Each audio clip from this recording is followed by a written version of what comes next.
Good evening, everyone, and welcome to episode 20 of the Retrospectives podcast. My name is Patrick Arthur, and I'm joined, as always, by my co-host, James Turlings. How you going, guys? This week, we're doing a title called Lost Vikings. It was originally released in 1992 by Blizzard, released for the Super Nintendo. It was later ported to a whole bunch of platforms, including on PC through DOS. There's a version on GBA as well, but I'd say the DOS one is the dominant one for gamers today if you want to play the game. So before we get into the episode, I just want to ask you, James, once again, why are we doing the Lost Vikings? I asked you this last week, but you didn't really give us a clear answer, and I still don't quite know why we're doing this title in particular. If I'm going to be really honest, it was because I just couldn't make up my mind, and you suggested it over a message, and I was like, good enough, let's do that one. I mean, it was a title I was always interested in playing, but it wasn't really at the forefront of my mind until you brought it up again. The Lost Vikings, is a group of characters that I'm only really familiar with from playing Heroes of the Storm, but as one of Blizzard's most original games, it's very interesting to see where such a big company has its roots. Yeah, and Blizzard has referenced Lost Vikings not just in Heroes of the Storm, but also all our games. In StarCraft 2, there's an arcade ship shooting game called Lost Vikings. In Overwatch, there's a little arcade machines that have it displaying the characters. So it's definitely part of Blizzard's DNA, and they are proud of the title to this day. Yeah, but should they be? I guess that's the question we're all here to find out. That's what we're here to ask and answer. So here on the Retrospectives podcast, we're not interested in evaluating games in the context of the times in which they are produced. We're simply having a discussion and doing a review, I guess, of whether this game is fun to play today. James and I played the game over the past 2 weeks. We've both finished it, and we're here to give you our impressions of it today. There are classics of the past that are well-renowned, and I appreciate and understand that. But for the purpose of this show, we're only interested in, has this game stood the test of time, and did we have fun with it? Lost Vikings is an interesting title in that many old games from well-known studios kind of stay in relevance throughout their history. Everybody's tried Super Mario Brothers at some point, but I think that The Lost Vikings is a title that kind of faded from people's minds, honestly. And even though Blizzard is such a massive company that's, always on headlines, always releasing huge games, I think that this title has kind of like slept in the shadows for quite a while. So we were both very interested to find out if that was because the game just sucks, or, Maybe the other titles that Blizzard have released have just swept the spotlight away from it. Would you say that it's been lost to time? Yeah. So the premise of Lost Vikings is that you take control of 3 Vikings named Olaf, Eric, and Balog. They're just living at home doing normal Viking stuff when they're suddenly abducted by the Croutons, led by an evil alien overlord called Tomata. He's kidnapped them to add them to his intergalactic zoo, but of course the Vikings have other plans and escape from imprisonment and start wreaking havoc. So they try and escape and get back home, but in the process they travel through several time portals, which sends them spiraling through time, having to solve puzzles and overcome dangerous foes along the way. Eventually, they return to the ship and confront Tomata. But that's the basic story setup. Very, very simple, but the Vikings are lost to time and they're trying to find their way home. Yeah, so in the Vikings is, I guess, at its core, you could distill the gameplay down to being a puzzle platformer, but it's a puzzle platformer unlike any that I've played before. Yeah, so the idea is that you take control of these 3 Vikings, but you don't have the ability to control all 3 at once. You switch between your 3 Vikings, one of whom is fast and can jump, one who is a warrior with a bow, and one who has a shield that he can also use to descend gracefully from great heights, regardless of what the physics of the situation might suggest. And at any one time, you can only control one of these Vikings, while the other 2 kind of sit there, not doing anything, very vulnerable to any dangers that might be coming their way. And you can switch between all 3 of them at a press of a button with no restriction whatsoever. So the majority of the gameplay in this game involves puzzle solving by using each Viking's strength to solve various bits of puzzles and then coming together at the end to reach the escape, like a big exit sign together. It's pretty old. It's just the word exit in green letters just like floating in the air. You just get them all to overlap on it and you go on to the next level. So I guess, the basic structure of each level, at the very beginning, there'll usually be something that splits the Vikings up. For example, only one of the Vikings knows how to jump, so there'll be like a platform just above the ground that leads off to its own area that only Eric the Swift, the speedy, jumpy Viking, can get to. And another, maybe like a pit that zigzags downwards over some spikes, and you can only get down there if you have the ability to slowly float downwards and avoid the spikes. So obviously, you get your shield guy, you put it over your head, and you float down.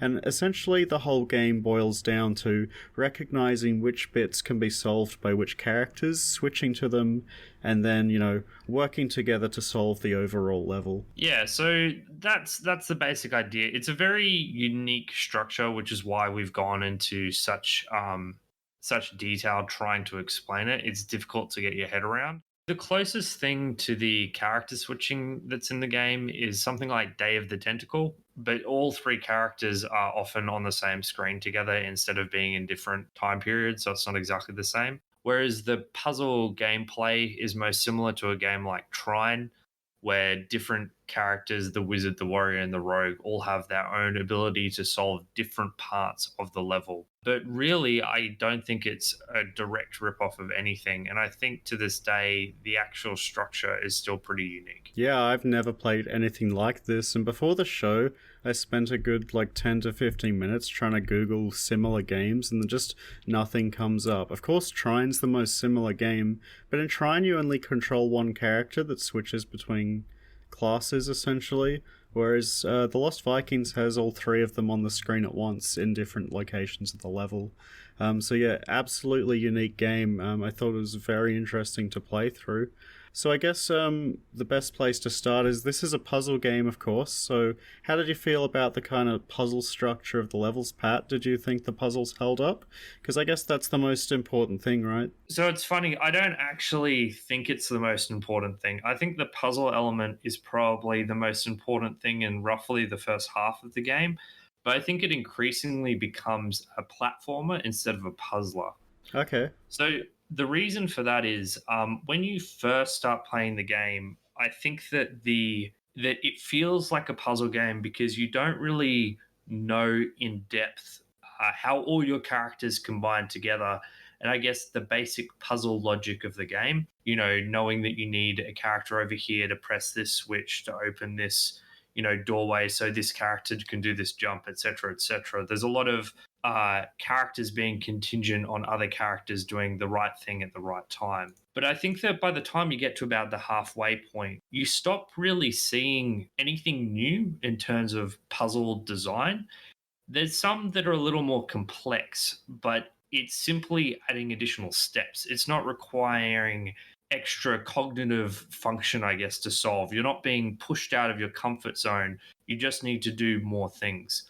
I think the game increasingly becomes a platformer. But in terms of just talking about the puzzles and how I feel about the puzzles, basically they're okay.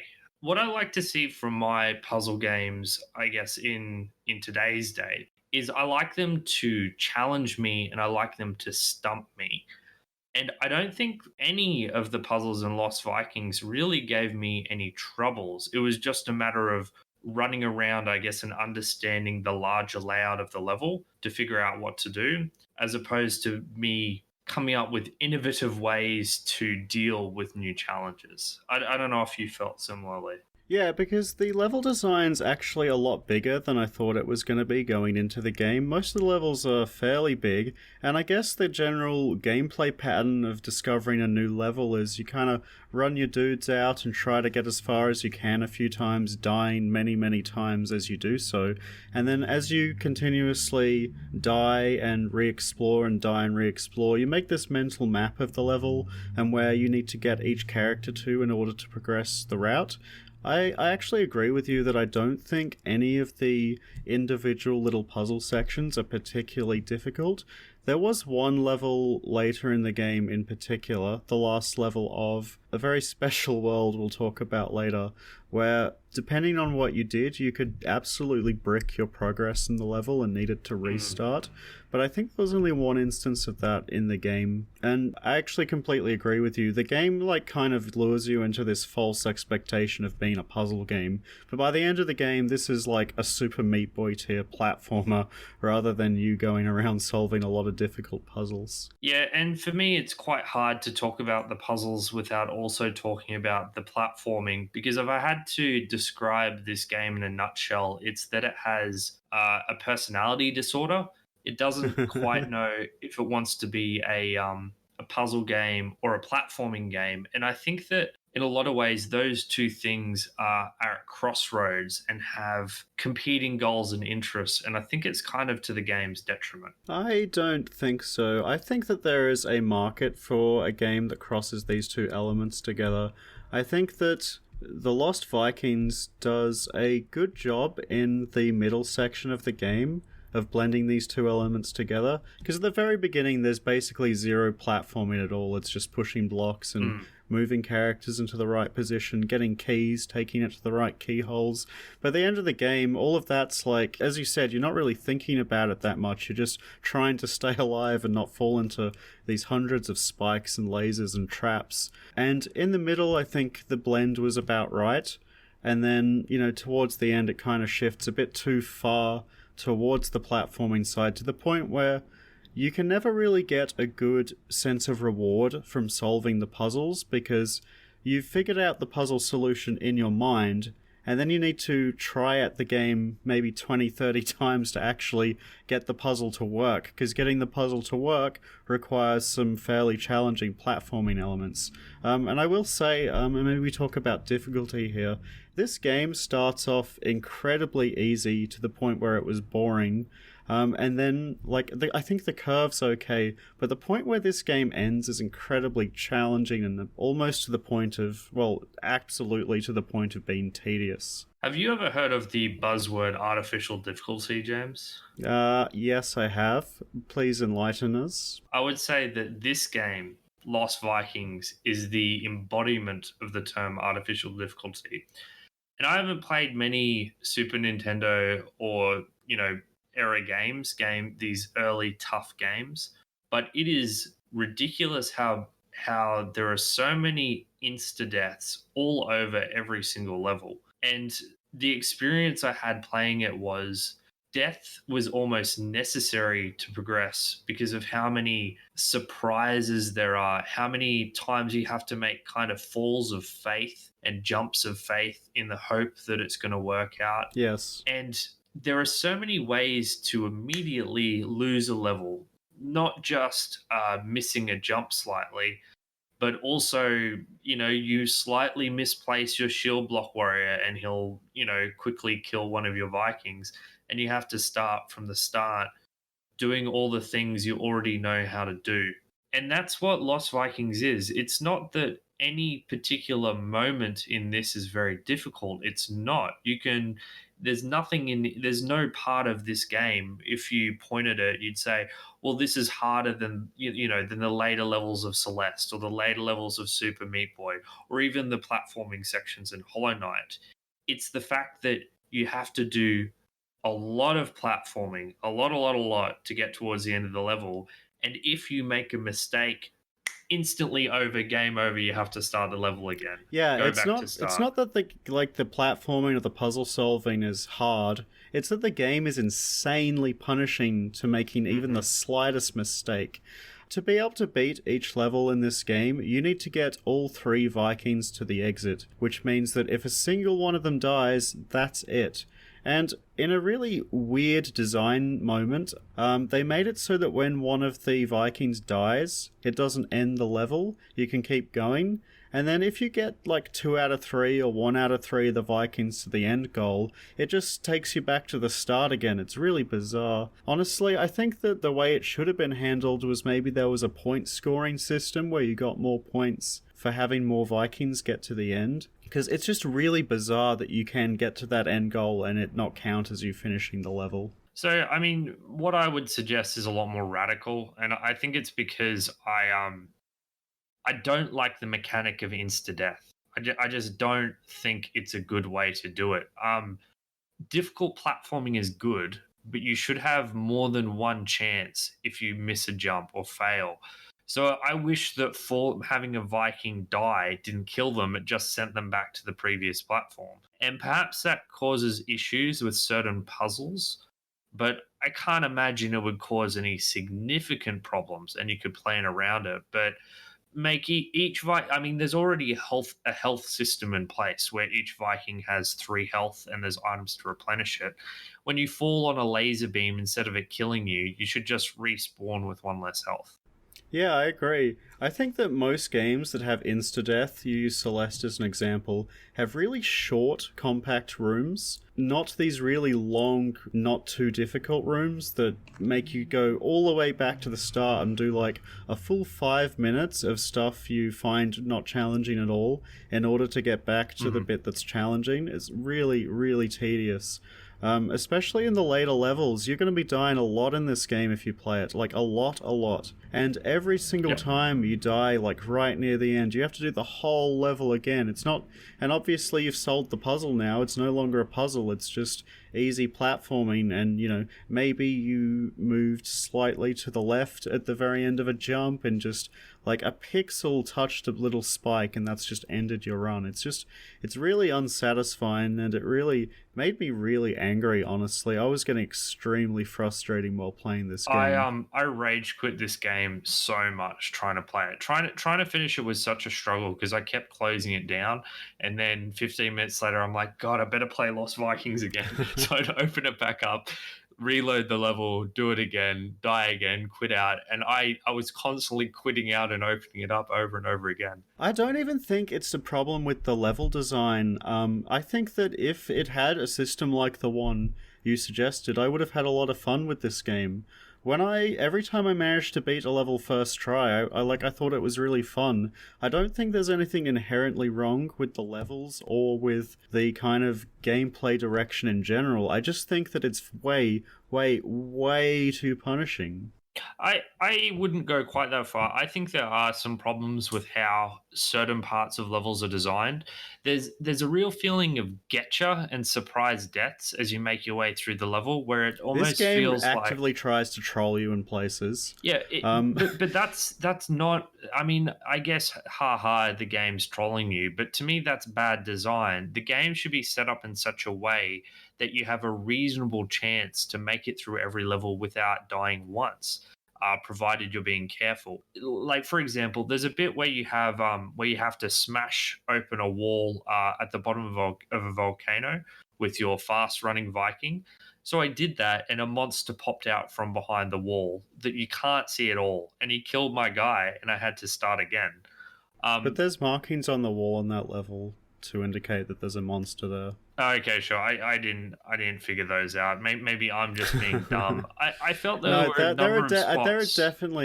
there are definitely spots in the game like you're describing. For me, the biggest point of contention in this is one that made me like want to smash my keyboard on the ground, honestly. So, in this game, each character has its own inventory slot, which has 4 slots total. And we'll probably talk about this later because this inventory system is absolute garbage, but so the main point here is that each Viking can only hold up to 4 items at once, and every time they touch an item, it automatically gets picked up and put into your inventory.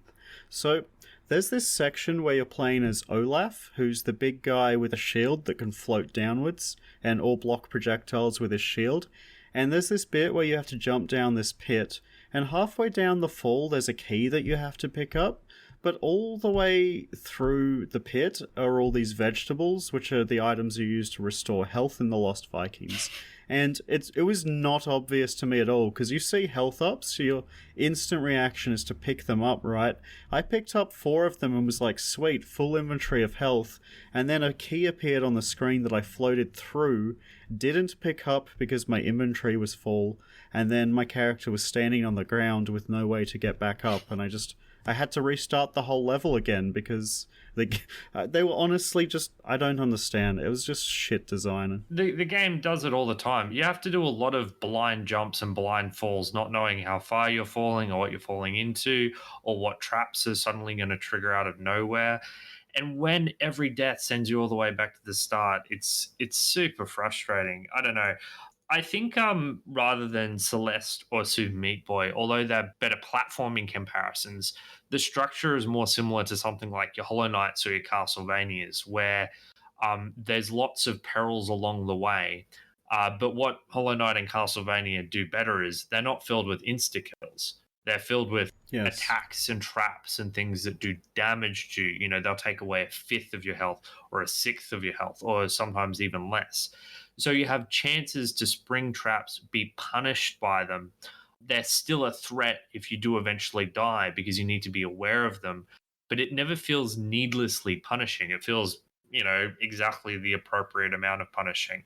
And yeah, Lost Vikings is simply too punishing for all of the surprises it's throwing your way. Luckily, this game's save system is so old that it uses one of these password systems where every time you beat a level, it gives you a new code, and you can put that code in to get to the specific level. Because there's no, traditional saving your game. You just use codes to get to the level that you were up to last. So, I have a big sheet of paper with the codes written down, and you can just look them up online. I Yeah, did I was going find to say, myself. I definitely didn't write down the passwords. I was just No, online. I did. I used online a few, but I always forgot which one I was up to, so I just wrote Okay. it down. I actually, there was a benefit to this system where I wanted to play this game at work on my lunch break so I could get it finished, and I was like, oh no, but there's just a password system, so I don't have to like import my save or do anything like that. We should mention, by the way, we forgot to mention, Lost Vikings is completely free. Blizzard, you can just download it from Battle.net. We'll include a link in the show notes. It runs perfectly fine. It's just emulated on DOSBox. You just double click on it to fire up the executable, and boom, you're in the game.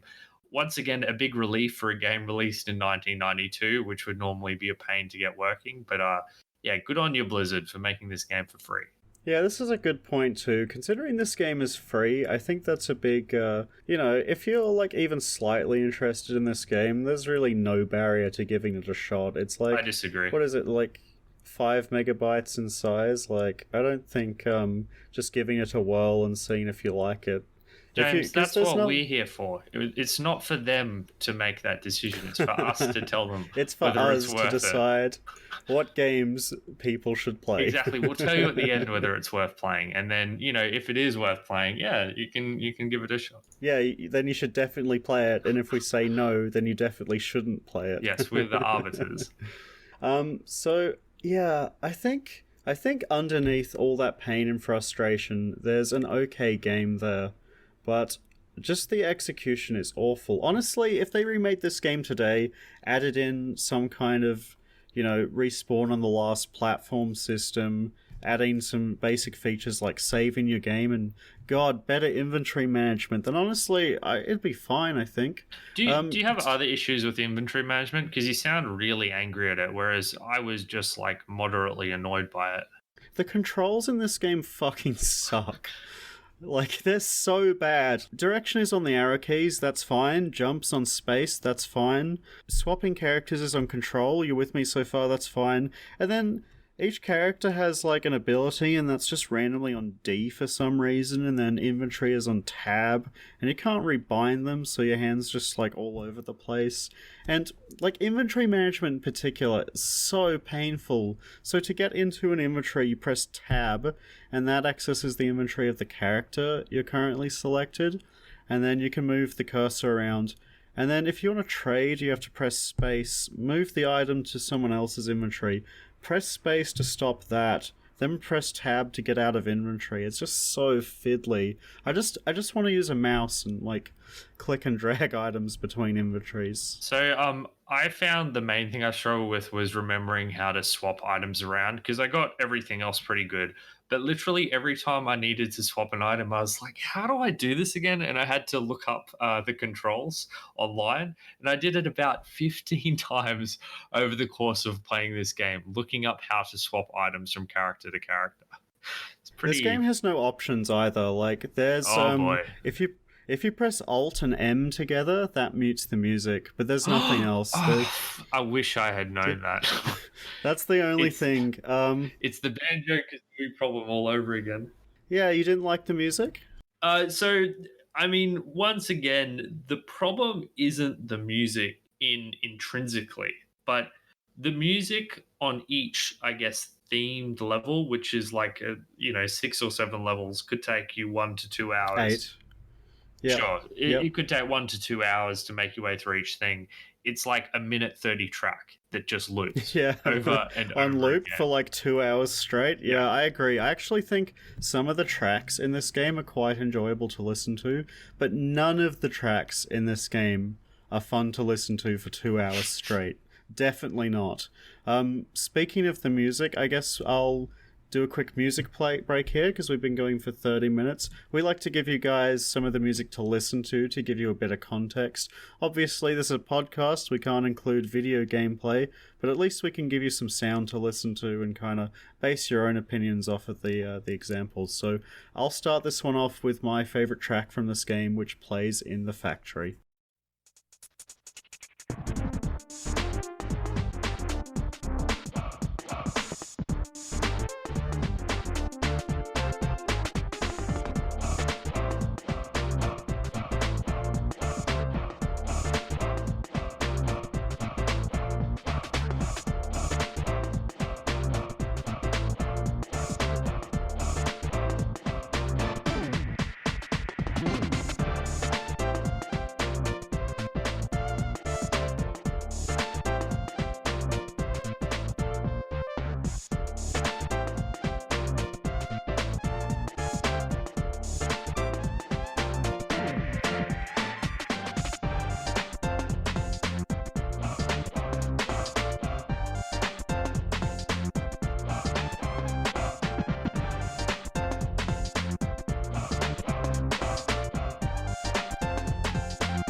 So that was the factory track. I actually think that most of the music in this game does a good job of reflecting the levels themselves. If I listen to any of the tracks in this game, I know what level that's from. You know, the Egyptian level sounds like it's from Egypt.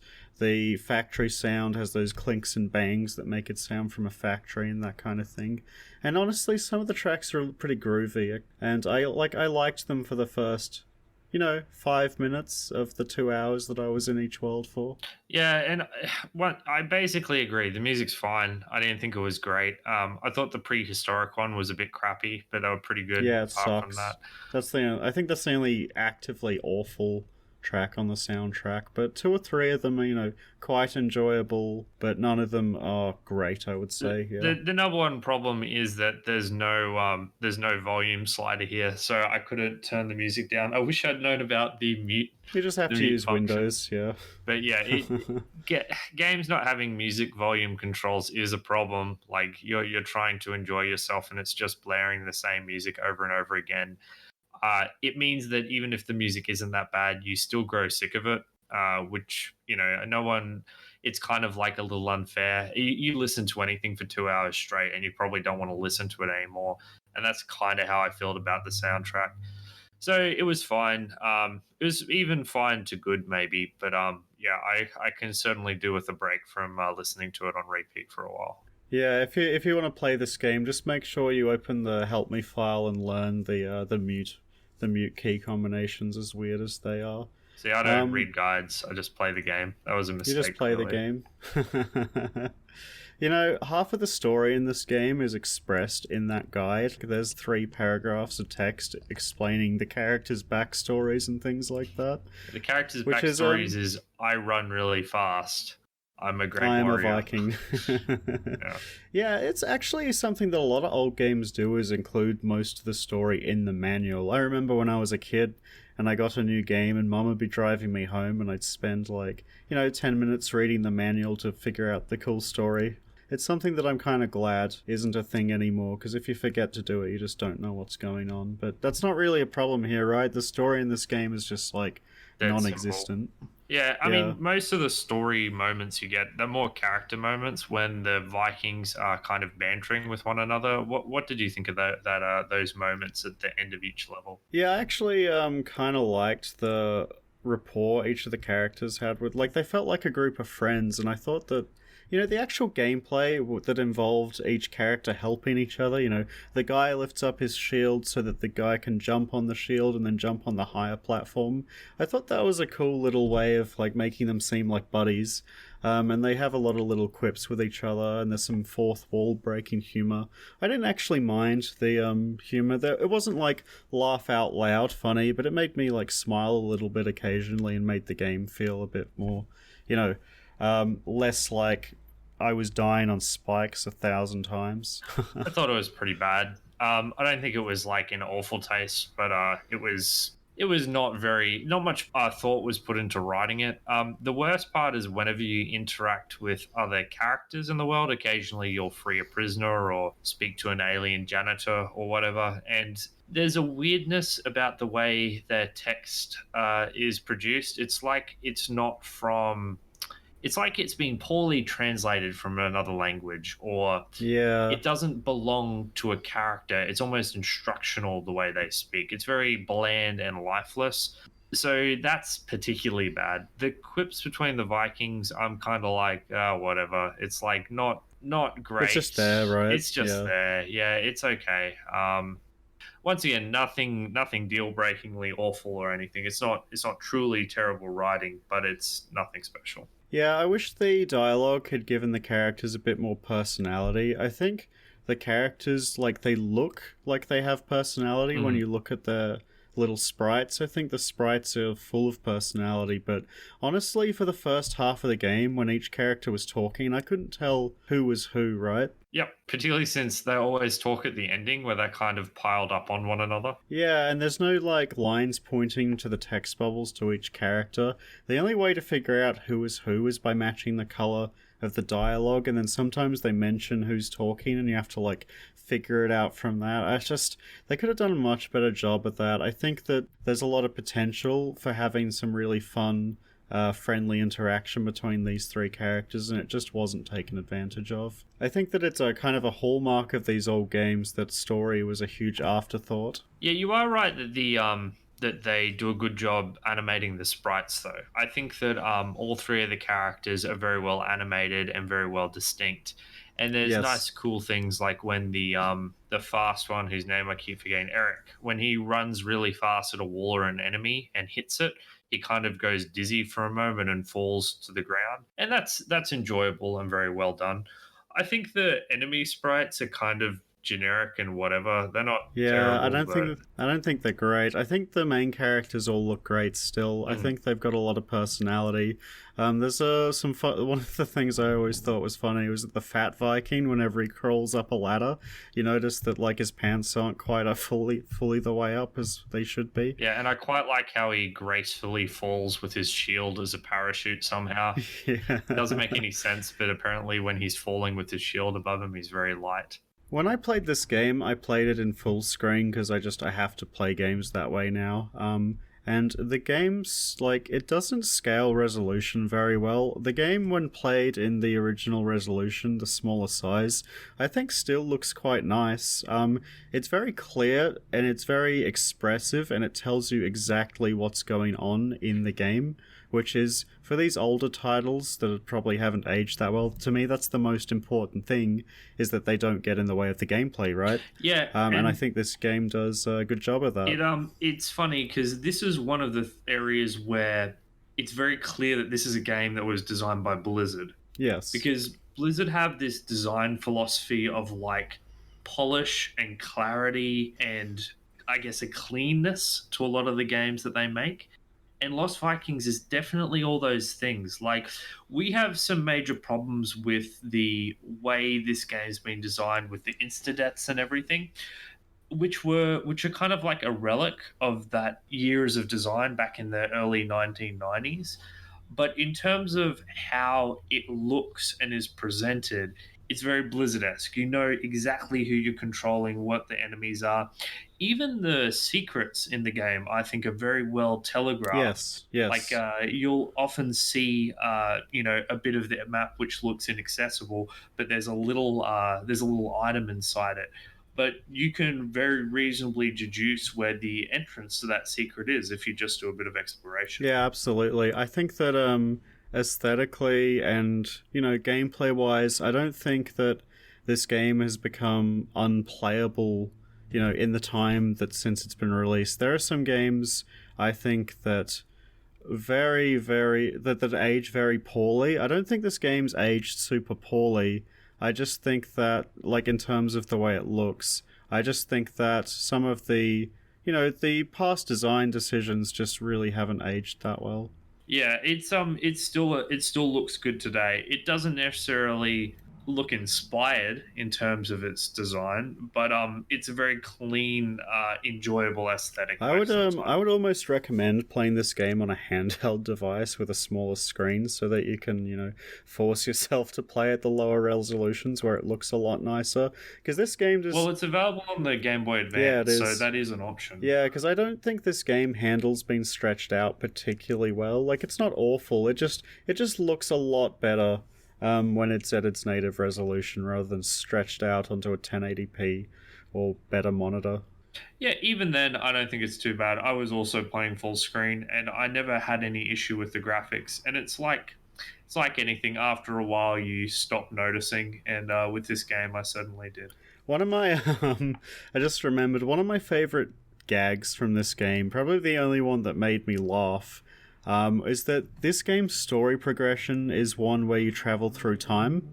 So you go from being on this alien spaceship and you take this magical door and you end up in a prehistoric area. And then, you travel to the next area and you end up in ancient Egypt. And then from ancient Egypt, you end up in like an industrial zone. And then from the industrial zone, where do you think you're going to end up next? The future, right? No, you're going to Clown World. And when I loaded into Clown World, I just laughed for, a little while. I thought it was pretty funny. It played with my expectations. Fuck that level So I though. hated that. I thought Clown World was like the worst level in terms of aesthetics, Yeah, I agree. precisely because it didn't belong and because it was just like a mess. It It was just like it random was so funny. textures with It's chocolate so funny. covered areas, And and like the yeah, I don't waterfalls are know. like these weird checkerboard patterns. It's like, what the fuck is going on? To me, I think that one just seems like a rushed one that Blizzard threw in because they, didn't have enough time to do proper designs. I didn't like it. It has one of the I most bizarre mechanics as well.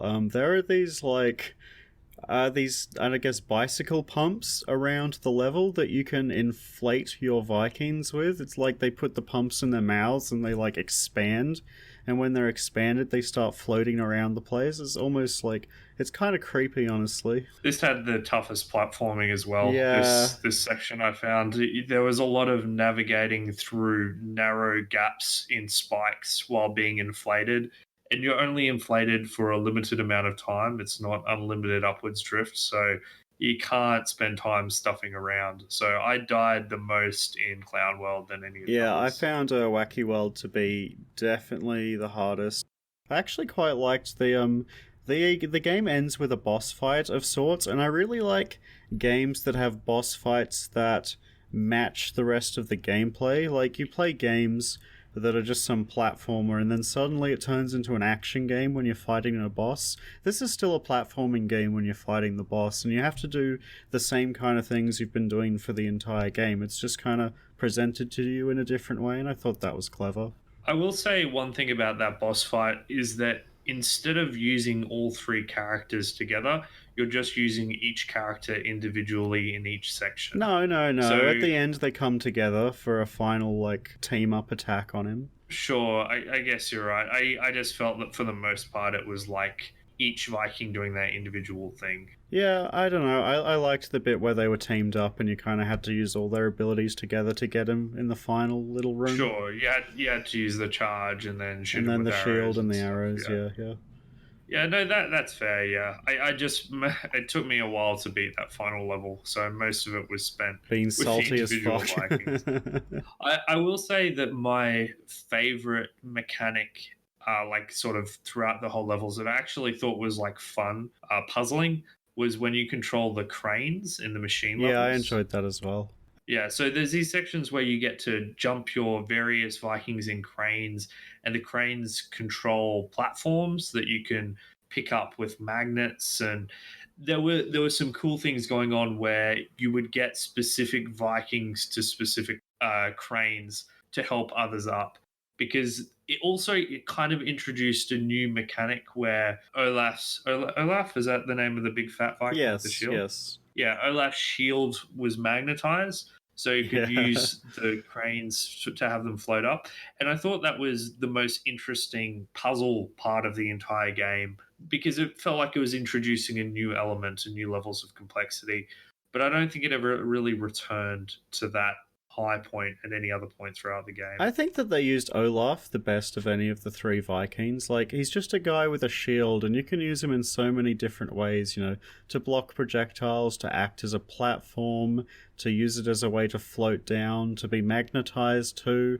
And then there's something like Balrog, who just has, like, his arrow and a sword, and all he really does is shoot like buttons with his arrows and hit people in Yeah, and comparison. the combat is like super unsatisfying. There's nothing interesting about Yeah. it. It's almost like a puzzle element as opposed Yeah, to it actual absolutely combat. is. Yeah. Because it was presented as kind of like part of the puzzling, it didn't really bother me. I will say that when there was too many enemies, it really slowed down the pace of the levels. And if you were on a level that required you to die a lot, to figure out, how to proceed, those bits in the middle where you had to kill like 4 enemies in a row was such a pain in the ass. This game wastes Yeah, your time quite a lot, especially when you die and you have to watch this like 5 second respawn animation. It's really annoying. I just want to die and then to instantly, spawn at the start of the level so I can get back to playing. the thing you have to understand about the game, I guess, is that that's not immediately obvious from playing it, is that you kind of have to run every character through the level 3 times. So each Yes. level is like 3 times as long as it immediately appears. So you'll lead with Olaf, right? You'll run him forward, and then you'll find an enemy. He'll stand there with the shield up, and then you have to go get your warrior to come all the way down behind him to kill the enemy, because Olaf can't kill the enemies. He's only got a shield. Yes. So you run him all the way down to kill the enemies, and then there's a gap that only the other guy can jump over. So you swap again to the guy who's at the start, run him all the way down, and then he jumps over the gap. And you have to do this every single time you restart the level. You have to go through this same process of swap, swap, swap, making slow and steady progress every time. And that progress would feel more satisfying if you didn't have to do it 20 times to finish the level. Yeah, I would much rather that each level was like, half to a quarter as long, but harder. Yes. I think it would be much less frustrating if that's the case. I honestly, the format and the potential for this kind of, gameplay structure, I think is there. I think you could definitely make a full genre out of this kind of game, and for it to be good, you just have to tweak it so it's not as punishing and tedious when you're having a difficult time. You design 3 characters with their own unique abilities, and bam, the levels start designing themselves from there. I think this kind of gameplay is really underutilized, but I don't think that the Lost Vikings is the best way to do it. Yes, there is a good game somewhere in here. It sounds like we're getting pretty close to our final impressions. Do you want to have another music break, James? And then we'll go on to the final Yeah. impressions. Yeah, this is going to be a short one. So what was your favorite or least favorite track from the game, Patrick? Let's actually put up the prehistoric one as an example of a track I wasn't too It's fond pretty of. bad. For the record, I liked the Egypt track a decent amount, but we'll go with the All prehistoric right, one. here you go, guys.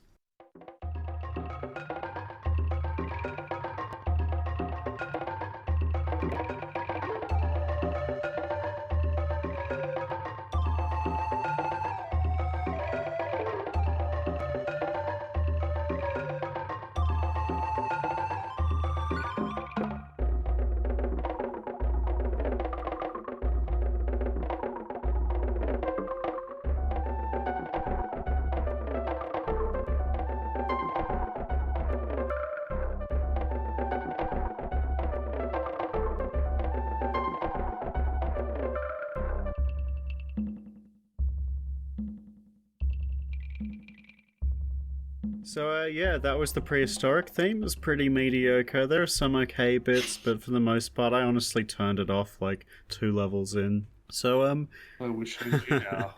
I guess that probably brings us to the end. Our past episodes have been like an hour and a half long, but there's honestly not a whole lot to say about this one. It's the Lost Vikings, yeah. So, Pat, do you want to tell us about how you feel recommending or not recommending people to play it? So I'm going to say you should not play this game. So yeah, even though it's free, it's not worth your time. It's got some interesting ideas. It's not an ugly looking game to play, but it is immensely frustrating, and it's not worth the pain of having to repeat everything endlessly from every single minor mistake you make. Particularly since, as James said, the game deliberately trolls you so many times and kills you in ways which you really wouldn't be able to avoid most of the time. I think that if this game had concentrated either more on the puzzle aspect or more on the platforming aspect, it would have been a better game with concessions either way. If it was more of a puzzle game, they could have removed like a lot of the deaths and the health items and everything. And I think it could have been an interesting puzzle game if they expanded on that idea, or if they'd made it focus more on the platforming. I think this could have been quite a solid platformer. But either way, the insta deaths are just completely unreasonable and are a relic of another era, to the point where I can't recommend this to you. It just wastes your time so much. So, intriguing idea. I'd like to see Blizzard or another studio revisit this format, do something cool and interesting with it. But as it is now, it's a no for me. Yeah, I'm really on the fence about this one. There were times at this game where I was having quite a lot of fun, actually, but there are other times where I just wanted to punch my screen, right? This game is so punishing, it just sucks any potential joy out of the experience at times, and it's a free game, so it's really hard for me to say you definitely shouldn't play this game, right? If you have any interest in this game, that honestly is a really unique title that you probably won't get to experience anywhere else, then sure, go ahead, download it, it's free. Play it for 20 minutes and then get frustrated and never touch it again. But I can't say go out of your way to play it. It's just quite mediocre, honestly, in this day and age. There is a fun game hiding up underneath all the bullshit, but it does have that bullshit, so at the end of the day, I can't recommend this game. In conclusion, play Steven's sausage roll Oh my instead. god. Episode 100, baby. It's going to happen. Maybe, yeah, it's gonna have to wait till it's like 10 years old. I mean, it looks 20 years old, so it's got Yeah, that that's a going good for it. point. It's got that going for it. Okay, so thank you everyone for listening today. We are the Retrospectives podcast. You can find all of our content at www.rspodcast.net. We also have heaps of really cool articles about all the games we've played over the past 8 months or so. You can find us on Twitter at RET or you can shoot us an email at retrospectivespodcast@gmail.com. Any other plugs I'm forgetting about here, James? The Discord, That's right? the most important one. We'll include a link to our Jeez. Discord. We've had lots What of do I not pay you for? we've had lots of good discussion in our Discord, plenty of arguments about what constitutes a good RPG and what doesn't. And somehow, I don't know how, everyone came down in my favor for once. So that was an absolute delight. So Unbelievable. if you'd like to talk video games, talk old games or new games, please drop by. We love talking about games. We love having arguments about games. Yes. So we're always looking for new people to join our Discord and voice their opinions. Absolutely. So I guess that brings us to figuring out what the hell are we playing next week. So this is your game, Patrick. What is it? So, James, I realized that I was looking through our episodes. I noticed we'd only done about 4 or 5 shooters. So I thought we needed to do another one. Oh, you mean like a quarter of the episodes? Yeah, we're not doing enough shooters, and more specifically, we're not doing enough first-person shooters. So we get to do another one this week, James, and we're going right back in time to Call of Duty 1. Have you have you ever played any of the Call of Duty games, James? I think it's hard to find somebody who hasn't played the Call of Duty games. They almost define a certain subsection of the gaming community. I don't think that you quite fall into that kind of bro gamer stereotype, but it's be interesting to see where it all began and if Call of Duty was very different before Modern Warfare took over the franchise and the whole world of gaming. Well, I've always been more of a Counter Strike fan, and I was for many, many years. But by now, I've played pretty much all the modern Call of Duty games. I think I've missed one or two of the, 13 new games in the franchise, but I've played most of them. But I've never actually played Call of Duty 1. I played a game called Medal of Honor Allied Assault, which is like kind of related to it in a lot of ways, World War II shooter. But I've never played Call of Duty 1. So I'm excited to see how much has changed or how much hasn't changed in the years. Yeah, I love the old Medal of Honor games actually, so I'm kind of hoping that Call of Duty 1's going to be more like that and less like the more modern titles that they have nowadays. We'll see how scripted and railroady it is. But that's all we have time for. Thank you so much for joining us once again.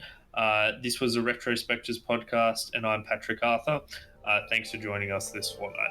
See you next week and join us on Discord.